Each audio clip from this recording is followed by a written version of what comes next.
It wouldn't be another night of news without hearing something from Meghan Markle. Diving into Meghan Markle's brand as ever, and why all of you probably have this like gut feeling inside of you that's like, is this an actual brand or is she just fooling all of us? Why has this brand been out of stock for months? Was this ever even actually a brand? There have been epic problems, epic train wrecks going on in front and behind the camera as we see Meghan floundering, trying to figure out how to actually manage a business and failing miserably. Like absolutely miserably, she is failing. Well, well, well.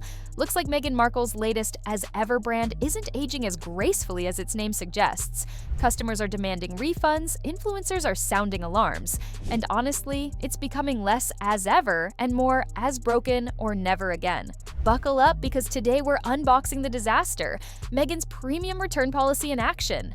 But let's move on to the Sussexes, one of our favourite topics. Meghan Markle, her lifestyle company, As Ever, another silly name for a brand. She just can't get the namings. More trouble for Meghan Markle launching her lifestyle brand. As Allison Hall reports, the new name she's chosen is already in use. There's major fallout over the new name Meghan Markle has picked for her lifestyle brand. And it's called As Ever. As Ever essentially means as it's always been. Of course, there will be fruit preserves. I think we're all clear at this point that jam is my jam. But there's a big problem. I think it boils down to our one biggest complaint about Meghan Markle, and that's authenticity. And this just confirms that lack of authenticity. That stupid as ever brand name, copied straight from somewhere else. Nothing original, nothing real. And this woman dares to talk about authenticity? Oh, please. It's like the pot calling the kettle designer. Meghan's out here selling knockoffs while preaching uniqueness. Talk about tripping over your own lies in designer heels. Okay, let's take this opportunity to grow, to have exponentially more SKUs as well as more inventory. And that's what we've been doing. We went right back to making sure we could scale up to that level. Yes. And have the quality meet the quantity, which was very key. Is she ever going to get to the point where she literally looks in the mirror and goes, nobody's interested in my jam or my life, nobody likes me? I mean, how many other businesses are based on the fact that they've never got any produce available? Oh, we've got a new range of this. Oh, it's gone, it's sold out. Oh, we got some wine, it's gone, it's sold out. Oh, we got some biscuits, it's gone, sold out. I mean, this company, As Ever, seems to be based on the business model of never having any produce. Absolutely correct. It's so annoying. Her everything sold out pattern is like her signature move now. Big talks, zero substance, classic Meghan. She hypes it like she's selling gold, but in return, nothing but dust and disappointment. Honestly, she's the walking, talking definition of all bark and no products. You couldn't avoid the promo for this summer if you turned on your television. Trying to get her back into people's minds so she can relaunch her career, maybe improve her likability factor. Meghan Markle, wow. As Ever, the relaunch was a bigger disaster than anyone could have envisaged. As Nancy Sidley put it, Meghan Markle looks extremely nervous today. It was hard for even her to get the lies out of her mouth.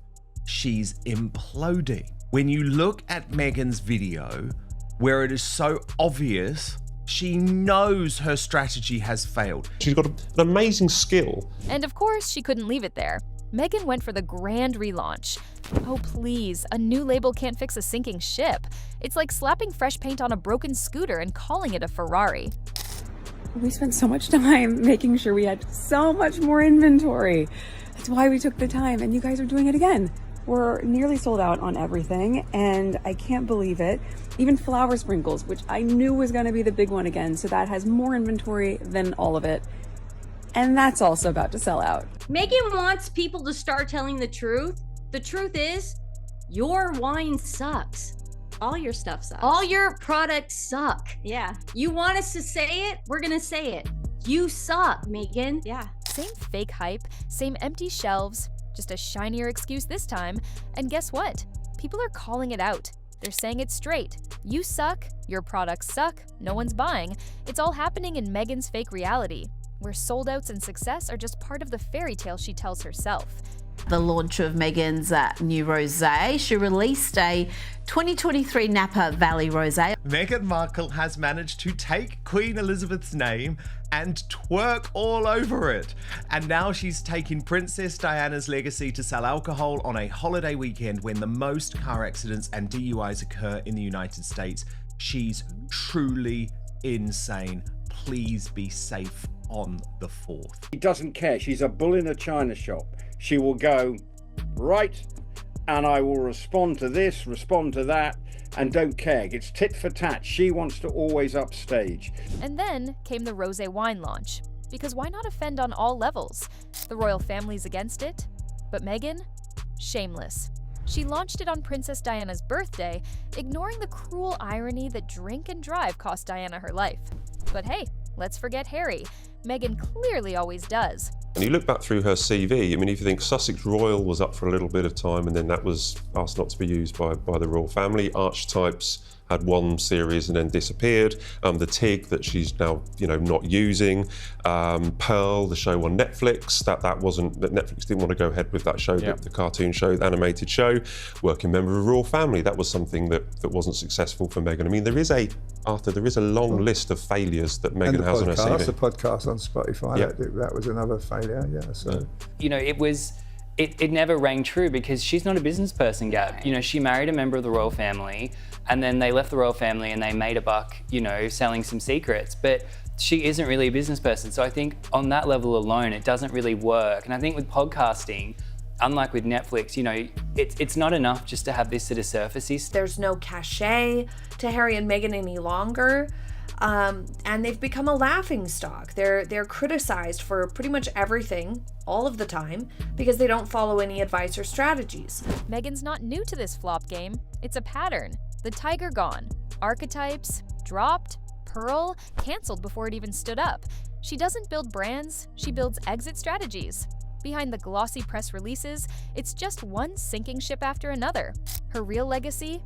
A graveyard of failed launches. Why it's so difficult for her just to be normal, just to be a normal person. Not everyone's exciting, not everyone's particularly witty or got something that makes them unique, but I think everyone is pretty much likable if they're authentic. You can give a good representation of just about anybody. He says Meghan Markle is underestimated and overly dismissed. Meghan loves to parade as an entrepreneur, but let's be real. She's just playing influencer dress-up. Real entrepreneurs build, she just posts. It's all photo ops, no follow-through. She's not running businesses, she's curating aesthetics. Her empire's built on filters, not foundations. Just another Instagram story waiting to expire. I love learning something new all the time. I don't feel imposter syndrome. I feel like I'm exactly where I'm supposed to be right now. Oh, I'm really happy you said that. I mean, I do think I speak to so many founders, and more often than not, they feel some sense of imposter syndrome. Yes, and even if you're making it up as you go along, as you say, which I think, true, most people are doing that. Imposter syndrome is when you're posturing as though you know everything. Mm-hmm. You don't need to posture as though you know everything. It is perfectly okay for me as the founder and the owner of this company to say, sorry, what does that mean? Yes. Can you help me understand that? And actually, I think it's a really great posture to take, or a truth rather, to take as a leader to show that, yes, I know what I know, but I'm also so excited to have people on this team that know more about certain avenues than I do. Meghan once sat on Emmy Grid's podcast preaching about imposter syndrome, saying she doesn't feel it. Of course she doesn't, because pretending is her full-time job. When you've built your brand on borrowed ideas and fake scarcity, feeling like an imposter isn't a syndrome. It's the job description. She just calls it confidence. So, somebody may well say, well, this rosé is exactly identical to another brand of rosé, and then she'll get into trouble. That sort of thing has already been happening a few times, as you know, when people have said that she's just sort of stuck her name onto their idea. Meghan's big skill was to copy what she'd seen going on around her. So she sees, that this is the next thing. This is what you do between projects. You promote yourself in other ways. Like all other cosplay now, surprise. She copied rosé wine too. Like it's some exclusive masterpiece? Please, it's not new, not hers, and definitely not here for the first time. Just another borrowed idea slapped with her label, hoping the world won't notice. Newsflash, we did. About as ever being forced to issue refunds. What's that about, Kinsey?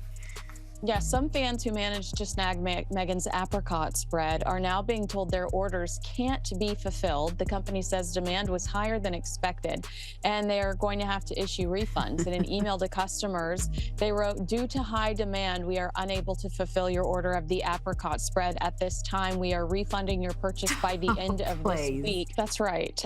And again, sold out, sold out, sold out. By the way, that was the second time Meghan's had to issue refunds because she didn't have enough product. I'm curious to see if the rosé, anybody that purchased the rosé will get a similar email saying, "Oops, sorry, we don't have the actual product." And after the rosy launch flop, she had to dishing out refunds. Again. The apricot spread sold out in an hour, left buyers with 404 errors, and Meghan scrambled to process refunds and freebies, twice in months.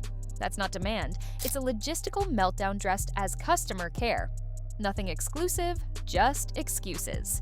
He is right. People are fascinated by Meghan Markle because we've never seen somebody screw up so badly before and mess something up so badly before, repeatedly. Meghan really screwed this one up, big time.